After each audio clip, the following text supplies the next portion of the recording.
एक दिन किशोरी जी के मन में आई कि श्याम सुंदर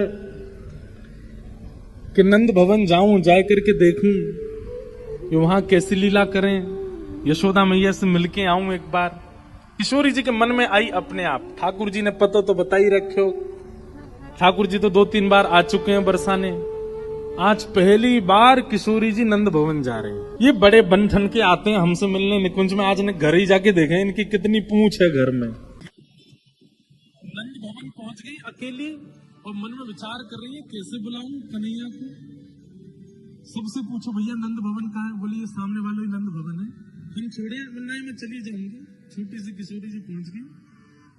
अब अज्ञात घर में अचानक अंदर कैसे प्रवेश करूं? द्वार लगे हैं। किशोरी जी बाहर से कह रही हैं, अरे जा घर में कुंवर कन्हई है का? ठाकुर जी क्या कर रहे हैं इस समय? ठाकुर जी यशोदा मैया से लड़ रहे हैं भीतर। काय बात पे लड़ रहे हैं? बोले मैया मैं बड़ो है मेरा ब्याह करा दे, मेरी उम्र है गई है। मैया बोली कितने बरस को है तू? 4.5 साल को है मैया। अब देख मेरे पाम पहले मुंह पे चलो ना जाता, तेरी गोदी में रहता, अब मैं चलन लगो, अब मैं बैठन लगो, अब तो अपने हाथन से खान लगो मैया, अब मेरा ब्याह कराए थे। मैया बोली नहीं कराऊंगी ब्याह। सो ठाकुर जी ने अपनी चोटी खोल ली, बेणी खोल ली, अपनो सबरो श्रृंगार मिटा लियो। बोले अगर मेरा ब्याह नहीं कराएगी तो मैं जमीन में लौट जाऊंगा, मैं सबरी मट्टी अपने ऊपर लगा लूंगा, अपने सबरो श्रृंगार बिगाड़ लूंगा। ठाकुर जी ने आंखन को काजल बिगाड़ लियो, सबरो श्रृंगार बिगाड़ लियो, अपने केस वे सब उधार लिए, अपने वस्त्रन को फाड़ने लगे। बोले मैया मेरा ब्याह करा। जई हो लोट अबई धरनी पे तेरी गोद ना आई हो। मैया बोली वैसे ही तू कारो है और ये सब अपना श्रृंगार बिगाड़ करके इतना बुरा हो जाएगा, कोई तो ब्याह ना करेगा। मैया तू या बात की मत कहियो, तू एक बार हामी भर। मैया नहीं रुक जा, नहीं चिल्ला रही हो मत, देख तू तो चिल्ला रही, देख कैसे कोई कोयल सी आवाज में बोल रहा हो बाहर से। अरे घर पे कुंवर कन्हई है का? मैया देख तेरी बहू आ गई द्वार पे। मैया जी वही आई है जब ब्याह करना मुझे। मैया बोली अब दारी के तो ऐसे ही लेके जाऊंगी बाहर, जैसा तू बनो भयो है ना, तेरे बाल सबरे खुले भये, सबरो तेने काजल ना। मैया नेक्स्ट सुधार दे। किशोरी जी के पास बाहर आई यशोदा मैया ने। जैसे ही द्वार खोलो, आहा ऐसी सुकुमारी, ऐसे सुंदर मुखमंडल, ऐसी सुंदर किशोरी जी की चुनरी, ऐसे सुंदर श्रृंगार देख करके यशोदा मैया तो ऐसे ऐसे भाव विह्वल है गई। अरे लाली तू अकेली आई है? किशोरी जी बोली कुंवर कन्हई है घर पे? बोले हम भीतर ही बैठो है, आजा तो ले चलूं। और किशोरी जी को गोद में लेकर के भीतर यशोदा मैया आई है, आंगन में लेकर के बैठी हैं। सामने किशोरी जी हैं और यशोदा मैया की बगल में ठाकुर जी बैठे हैं और एक टक अपलक नेत्रन से किशोरी जी को देख रहे हैं ठाकुर जी।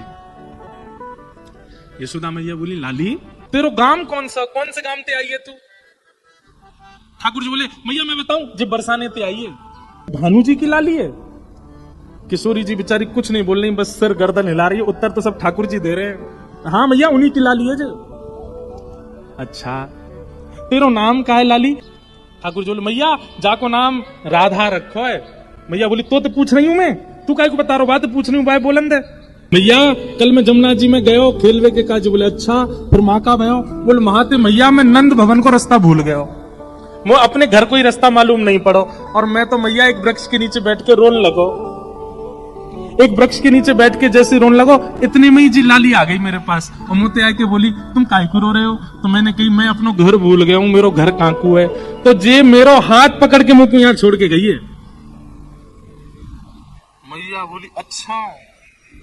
तो श्री यशोदा जी के मन में आया कि बाल्यकाल में विवाह की चर्चा हुई थी, ऐसा कछु कर दूं कि अभी गोद भराई है जाए किशोरी जी की। यशोदा मैया के मन में आई कि लाली आ गई है। यशोदा जी के मन में आती है कि अब पक्की करी दूं, लाली की गोद भराई कर दूं ताकि कीर्ति मैया को पता तो चल जाए।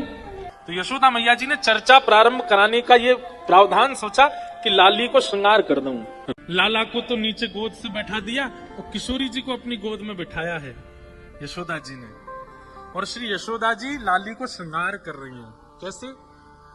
किशोरी जी के बड़े बड़े बालों को समेट रही हैं यशोदा जी, केश के बीच में मांग निकाल के, और फिर एक तरफ के केशों को गूथा, दूसरे तरफ के केशों को गूंथ के बढ़िया चोटी बनाई है। और इतने में ही ठाकुर जी दौड़ करके गए। जिस श्रृंगार पेटी से यशोदा मैया लाला को श्रृंगार करे, वो श्रृंगार पेटी लेके आए ठाकुर जी। और श्रृंगार पेटी खोल करके मैया तो कह रहे, मैया जे बिंदी धराए दे। मैया बोल रही है, तेरे बड़े मन में उचंग आ रही है। हाँ मैया जी बढ़िया लगेगी जी धराए दो। कमल पर जब पानी डाला जाता है ना, तो जो बिंदु बनती है वो इतनी सुंदर लगती है, इतनी आकर्षक लगती है। किशोरी जी के मुख को देख करके यशोदा मैया तो लाला भूल गई। ठाकुर जी बीच बीच में इशारों कर रहे, मैया मुंह पे ध्यान रखियो, कहीं पता चली मोह दिया वे वृषभानु जी को, लाली को धल ले अपने पास ही। यशोदा मैया बोली, लाला तू मेरे मन की कैसे पढ़ ले। यशोदा मैया ने मुख पहुंच करके बढ़िया सुंदर तैयार किया। सी लाली है, साड़ी तो पहन नहीं सकती, तो बीच से साड़ी फाड़ के उसकी फरिया बनाई है। फरिया मतलब घेरदार, छोटी छोटी लालियां पहन के घूमती है ना, ऐसी घेर, चारों तरफ घेर हो। और फिर किशोरी जी के सुंदर मुखमंडल पर बिंदी लगा करके, पत्रावली का सुंदर श्रृंगार करके ठाकुर जी एक एक बिंदी पे ध्यान दे रहे। मैया नेक दूर कर, या को ज्यादा पास है रही है, नेक इतकू कर, नेक उतकू कर दे, हाँ अब नेक ऐसे घुमा दे, यहाँ बीच में एक कछु मोर जैसा बनाए दे। मैया कह रही है शांत बैठ जा।